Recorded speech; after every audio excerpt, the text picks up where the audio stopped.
Assalamu alaikum warahmatullahi wabarakatuh. Barkanmu da warhaka, barkanmu da sake saduwa da ku a cikin wannan channel mai albarka wato Ƙwarbai TV. Kamar yadda na ce yau zan nuna muku yadda daga yau ba za ka sake rasa text ɗinka ko chatting ɗinka a WhatsApp ba. Kamar yadda kuka sani muna kawo muku tutorial na waya ne, yadda za ku san waya tare da kwamfuta. Kamar yadda kuka sani sunana Abubakar M Sani, muke kawo muku wannan shirye-shirye a cikin wannan channel mai albarka. Muna roƙonka idan wannan shine zuwanka na farko wannan channel, a ƙasa za ka ga inda aka sa wani jan rubutu ka danna mana alamar subscribing. In bidiyon ya burge ka danna mana alamar liking, sannan kai sharing zuwa ga abokai domin su amfana. Kar ka manta idan ka danna subscribing a gefe za ka ga wani guri da aka sa ƙararrawa, sai ka danna domin samun sababbin shirye-shiryenmu da zarar mun ɗaura, kai ne na farko wanda za ka dinga samu. Mun gode. Yanzu da farko za ka shiga WhatsApp ɗinka kamar haka.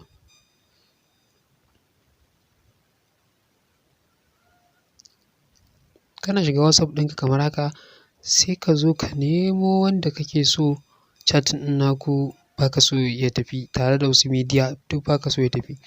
To sai ka zo ka nemo shi. To yanzu alal misali ina ma yake? Bari in nemo shi. Ga Man Suleiman sai in danna a kan shi. To da zarar na danna a kan Man Suleiman, kamar yadda kuke gani, sai in zo nan sama inda aka sa wannan layukan guda uku, sai in danna a kan shi. To da zarar na danna a kan shi, za ku ga wani guri inda aka sa more, sai in danna a kan more ɗin nan. To da zarar na danna a kan more bari ku gani. To ga yana sa mun number 1 report, na 2 block, na 3 clear chat, na 4 export chat. To na 4 shi zan ɗauka, export chat, sai ka danna a kan shi.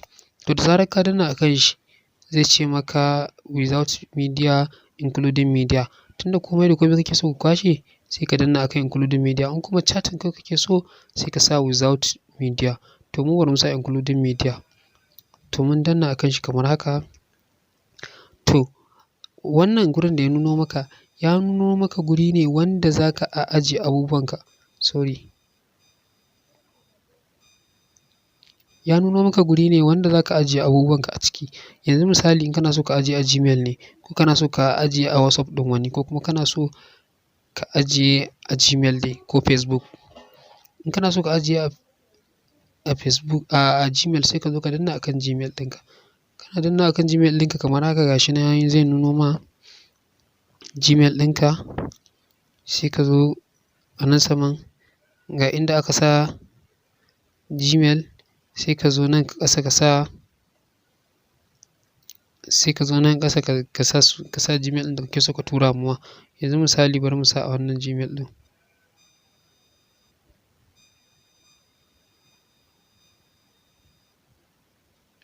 Sai mu danna a kan wannan Gmail ɗin. To yanzu da zarar mun sa a kan wannan Gmail ɗin, sai mu danna shi kamar haka. To yanzu abin da za mu yi yanzu, tunda mun tura a kan Gmail, ai ba zai yiwu ba mu je mun duba ba mun ga ya tafi ko bai tafi ba. To yanzu sai mu koma cikin Gmail ɗinmu kamar haka. Sai mu shiga Gmail ɗinmu kamar haka. To da zarar mun shiga Gmail ɗinmu kamar haka, sai mu zo mu zaɓa wani akan Gmail ɗin da muka sa a kan shi. To kamar yadda kuke gani ga Gmail ɗin da muka sa a kai nan, gashi nan yana ta searching. Bari mu refreshing.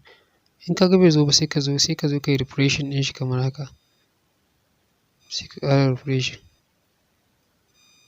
Sai ka network ne babu.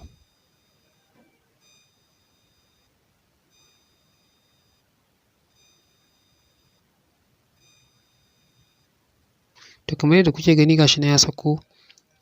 Gashi nan bari mu danna a kai. Yanzu misali gashi nan mun shiga mun danna a kai. Gashi nan. To waɗannan duka chatting ɗinmu ne da muka yi ni da shi. Duka gasu nan. Ga na rubutu, ga su stickers, ga hotuna gasu nan. Na riga na ajiye su a cikin nan. Gasu nan. Amma ina so in sauke su a PDF ne in yi downloading ɗin su in danna a kan wannan. To ba na so in yi. To yanzu wannan hanya ita ce za ka duba chatting ɗinka, za ka ajiye chatting ɗinka ko shekara 100 zai yi ba zai taɓa ɓacewa ba. To muna roƙon ka kamar yadda muke cewa a dinga mana subscribing. Wannan subscribing ɗin shine yake bamu ƙarfin gwiwa da taimaka mana wurin yin muku bidiyoyi. Sannan kuma in muka ga liking sun yi yawa shine muke samun ƙarfin gwiwan yin bidiyoyi sosai sosai. Mun gode da kallon mu. Mun gode.